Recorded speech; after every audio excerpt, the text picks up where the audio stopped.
नमस्कार, मैं हूं साक्षी राय और आप देख रहे हैं खरी बात। मौसम बहुत गर्म है, सब अस्त व्यस्त है। ऐसे में जब छोटे से छोटे कर्मचारी अपने ऑफिस में एसी में बैठना चाहते हैं, वैसे में एक सीनियर आईपीएस और जिले के एसएसपी शिवहरी मीना अपने वातानुकूलित ऑफिस से बाहर निकलकर पंडाल लगाकर जन सुनवाई कर रहे हैं।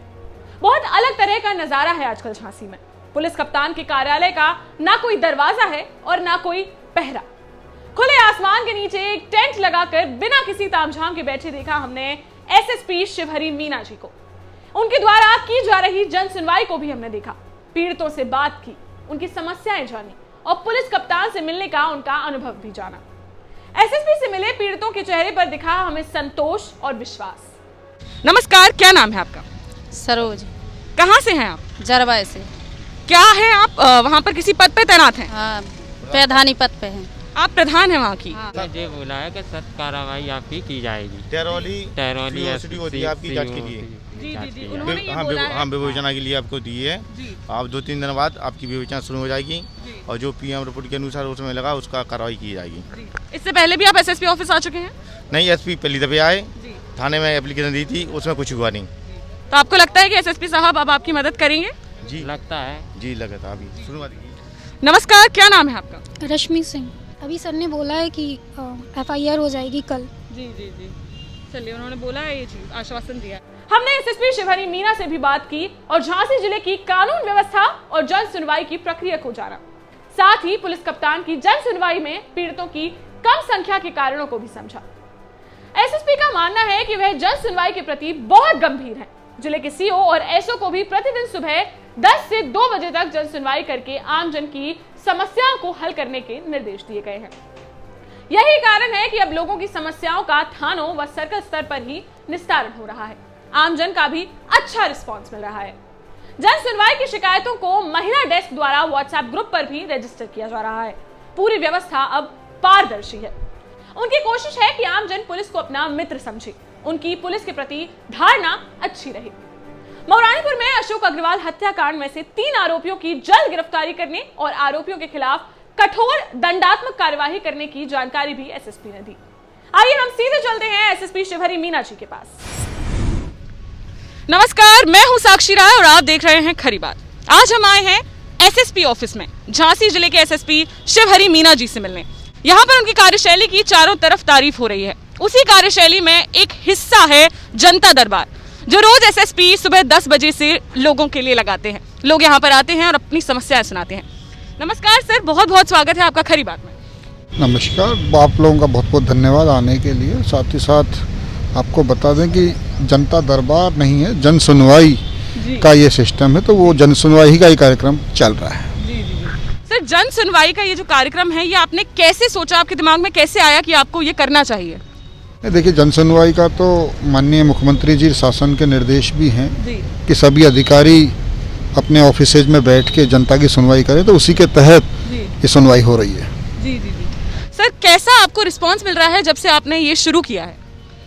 देखिए, शुरू में तो जनता बहुत आ रही थी, लेकिन अब फिर धीरे धीरे थानों की रेस्पॉन्सिबिलिटी फिक्स की गई है। साथ ही साथ जो हमारे महिला हेल्प डेस्क पे जो महिला कर्मचारी बैठी हुई हैं, उनको रेस्पॉन्सिबल बनाया गया, उनके साथ मीटिंग करी गई है, थाना प्रभारियों को ब्रीफ किया गया है। तो उसके बाद अभी जनता थानों पे ज़्यादा जा रही है, एक बार थानों पे अप्रोच कर रही है, क्योंकि समस्या का समाधान थाने से ही होना है। पुलिस ऑफिसर्स जो हैं, उच्च अधिकारी वो हैं, वो अगर वहाँ पे सुनवाई नहीं हो रही है तो सुपरविजन के लिए हैं। तो अभी फ़िलहाल जनता का रेस्पॉन्स बहुत अच्छा है, वो अप्रिशिएट भी कर रही है। और कुछ दिनों पूर्व अखबार में एक खबर छपी थी कि जन सुनवाई नहीं हो रही है, तो अब कम से कम जनता, हमारे मीडिया बंधु अप्रिशिएट कर रहे हैं झांसी पुलिस को, उसी के तहत ये सुनवाई का कार्यक्रम है। जी। सर, जैसे कि आपने कहा, वैसे ही जैसे ये झांसी का मुख्यालय है, तो यहाँ पर लोग आते हैं पर उतने नहीं आ पाते हैं जितने थानों में एसएचओ के पास जाते होंगे। तो क्या आपने उनसे भी यही प्रक्रिया अपनाने का बोला है? जी हाँ, बिल्कुल, थानों को बताया गया है ये चीज़, और उनकी जिम्मेदारी भी फिक्स करी गई है। साथ ही साथ आपको बता दें कि जन सुनवाई करके हमने एक व्हाट्सएप ग्रुप भी बनाया है, जिसमें हमारे ऑफिस में जितने लोग आ रहे हैं वो प्रार्थना पत्र कंसर्निंग थाने को, और जन सुनवाई में जो महिला कांस्टेबल्स बैठी हैं उनको जाते हैं, और थानों पर जितने लोग आ रहे हैं उनके प्रार्थना पत्र हम तक पहुंच रहे हैं। तो कम से कम क्रॉस वेरिफिकेशन हो जा रहा है कि कितनी एप्लीकेशंस रिपीटेशन में आ रही हैं। और कितने ऐसे लोग हैं जो थाने पे नहीं जा रहे हैं, ताकि कम से कम हम जो हमारे पास आ रहा है उसको हम बता दे रहे हैं कि बेटा पहले थाने चले जाओ, नहीं समस्या का समाधान होता है तो आप हमारे पास आइए। डायरेक्ट भी आ सकते हैं, लेकिन चूंकि समस्या का समाधान कहीं ना कहीं थाने स्तर से होना आवश्यक है, तो उसी के तहत थाना प्रभारी से लेकर जितने भी ऑफिसर्स हैं, डे ऑफिसर हैं, उन सबको बताया गया है कि जनता की सुनवाई करें और जो न्याय संगत कार्रवाई वो करें। सर, मौरानीपुर में जो हत्याकांड हुआ था उसमें मैं ये पूछना चाहती हूँ कि ऐसी अटकलें लगाई जा रही हैं कि राजनीतिक दबाव में जो ये मैटर है वो पूरा CBCID को सौंपा जा रहा है, ऐसा सुना जा रहा है, तो ऐसे कोई संकेत आपको मिले? नहीं, हमारे पास इस तरह का कोई संकेत नहीं है। दूसरी बात यह है कि देखिए, झांसी पुलिस अपना काम बहुत निष्पक्षता और ईमानदारी के साथ कर रही है। उसमें 5 आरोपी पहले ही जेल चले गए हैं, जो 3 आरोपी उनके लिए भी टीमें निकली हुई हैं, जल्द ही वो पकड़े जाएंगे। और जिसने भी अपराध किया है, जिसने भी गलत काम किया है, उसके विरुद्ध कठोर दंडात्मक कार्रवाई अमल में लाई जाएगी। सर, जैसे कि आपको इतना वक्त हो गया है यहाँ पर आए हुए, तो झांसी जिले में जो कानून व्यवस्था है उसमें आपने क्या बदलाव लाए हैं या फिर आपने सोचा है बदलाव लाने के लिए? देखिए, पहली प्राथमिकता तो कोविड-19 से बचाव सबसे ज़्यादा जरूरी चीज़ है। उसी के तहत सभी थाना प्रभारी, हमारे जितने भी ऑफिसर्स हैं, उन सबको निर्देश जारी किए गए हैं।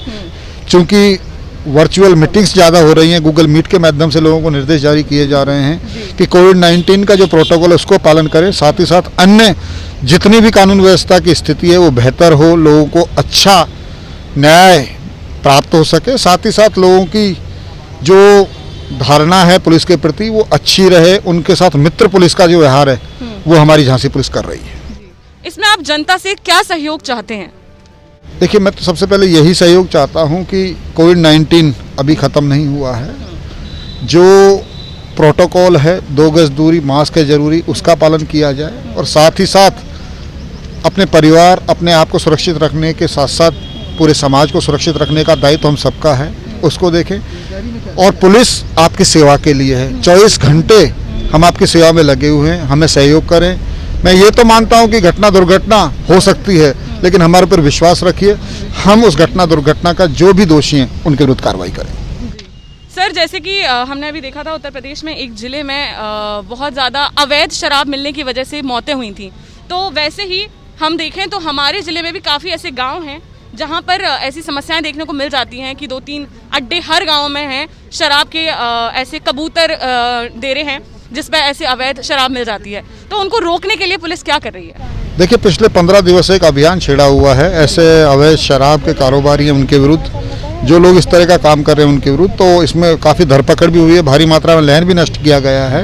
और लोगों को सबसे बड़ी बात है कि झांसी पुलिस काउंसलिंग भी कर रही है कि वो गलत चीज़ में लगे हुए हैं, कुछ और करें, उसमें हम झांसी पुलिस सहयोग करेगी। तो बहुत बहुत धन्यवाद हमारे साथ जुड़ने के लिए। आप पहले दिन से आए हैं और उसी दिन से मैं आपको मतलब प्रॉपर कांटेक्ट कर रही हूं, और उसी दिन से हम पूरी जो ज़िले की जनता है वो सब देख रहे हैं कि आप कितने अच्छे से काम कर रहे हैं। बहुत बहुत धन्यवाद आपका इस तरीके से काम करने के लिए, और उम्मीद करते हैं हमारे एसएसपी सर हमेशा हमारे साथ रहेंगे और जनता के लिए हमेशा अवेलेबल रहेंगे। बहुत बहुत धन्यवाद खरी बात से जुड़ने के लिए। तो सुना आपने, बिल्कुल नए तरह की व्यवस्था और पारदर्शी जन सुनवाई।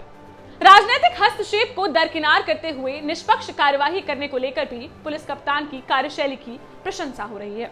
खरी बात भी उनसे उम्मीद करता है कि जिले की कानून व्यवस्था और आमजन को न्याय उपलब्ध कराने की दिशा में वह लगातार सजग रहेंगे। ऐसी ही किसी बड़ी शख्सियत को लेकर हम फिर हाजिर होंगे। देखते रहिए खरी बात साक्षी राय के साथ। नमस्कार।